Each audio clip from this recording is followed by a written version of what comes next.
அவன் பையன் அவனோட பையன் பேர் மூர்த்தி. இது பேர் மூர்த்தியப்பா, மூர்த்தியப்பா அப்படின்வான். இவன் உடனே திரும்பி பார்த்தா ஆகணும். இவன் பார்க்கலன்னா மூர்த்திக்கு இவன் அப்பா இல்லைன்னு ஆகிடும்ல, அதுக்காக திரும்பி பார்ப்பான். அப்புறம் என்ன பண்ணுவான், லிஸ்ட்டை ஆரம்பிச்சிடுவா. மணி 8 ஆயிடுச்சு, முதல்ல போய் டீ தூள் காபி தூள் இந்த மளிகை சாமான்லாம் வாங்கிக்கின்னு வா, அப்போ தான் உனக்கு சோறு போடுவேன், நான் அதுக்குள்ளே ஆக்கி ரெடி பண்ணி வைக்கிறேன், போய் வாங்குவா. இவன் என்னடா ஒரு நாள் தான் ரெஸ்ட்டு, இது கூட விட மாட்டாளேன்னு பல்ல கட்சின்னு துண்டு உதறி தோலில் போட்டுக்கணும் போவான். இப்போ நாத்தினே போவான் வையார். போய் அதை வாங்கிக்கின்னு 10 மணிக்கா வீட்டுக்கு வரான். அவள் அப்போ தான் அரிசியை கழுவி ஒலையில் போடுறான்.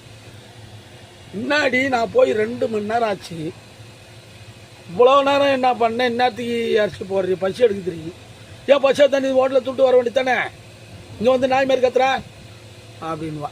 அத்தை தினமோ அவள் தான் நாய் மாதிரி, இவன் பொறுமையாக தான் கேட்பான் குடும்பம் கட்டுற போதுன்னு, புரியுதுங்களா? அவள் கத்திட்டு இவனை நாயின்வான். சரி அம்மான்ட்டு சரி போது போகணுமான்ட்டு டிவியை போட்டு சோறு ஆகிறதுக்கு 1/2 மணி நேரம் ஆகும். அதனால் டிவியை போட்டு கொஞ்ச நேரம் உட்காந்துருப்பான். அந்த சோத்தை வச்சுட்டு வருவாள். சோத்தை வச்சுட்டு எத்தாடி இன்னும் கோயம் வைக்கல, மூடிக்கணும் உட்காரு. அது எவ்வளோ நேரங்க ஆகும், இன்னும் 1/2 மணி நேரம் இரு. அதுக்குள்ளே இந்த பதார்த்த கடைக்கு போய் வந்தேன், இந்த தக்காளி வெங்காயம் கொஞ்சம் இல்லை சுத்தமாக, அது போய் வாங்கி வந்துருப்போம். தக்காளி வெங்காயம் கேரட்டு பீட்ரூட்டு அவரைக்காய் கொத்தரைக்காய் எது நல்லா இருக்குது எல்லாத்துலேயும் 2 கிலோ வாங்கிக்கோ போ அப்படின்வா. அது நீ போய் வரத்துக்குள்ளே கோயம்பு வச்சிட்றேன்வா.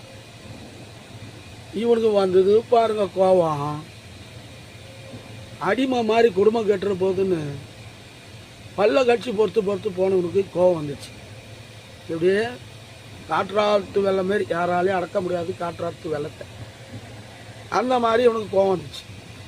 என்ன பண்ணான், போய் முன்னாடியாண்ட, ஏண்டி வாரம் ஃபுல்லாக மாதம் ஃபுல்லாக வேலை செய்கிறேன், நீ ஒரு நாள் தான் லீவு, வேலையாக சோறு போட மாட்டேன், சோறு போடனா கூட நான் தண்ணி குடிச்சிட்டு பார்த்துக்குவேன், இந்த மாதிரி வேலைலாம் வாங்குறியாடி, வாரம் ஃபுல்லாக வீட்டில் இருக்கிற நீங்கிற உன் பையனுங்கிறான் வாங்க வேண்டியதானே.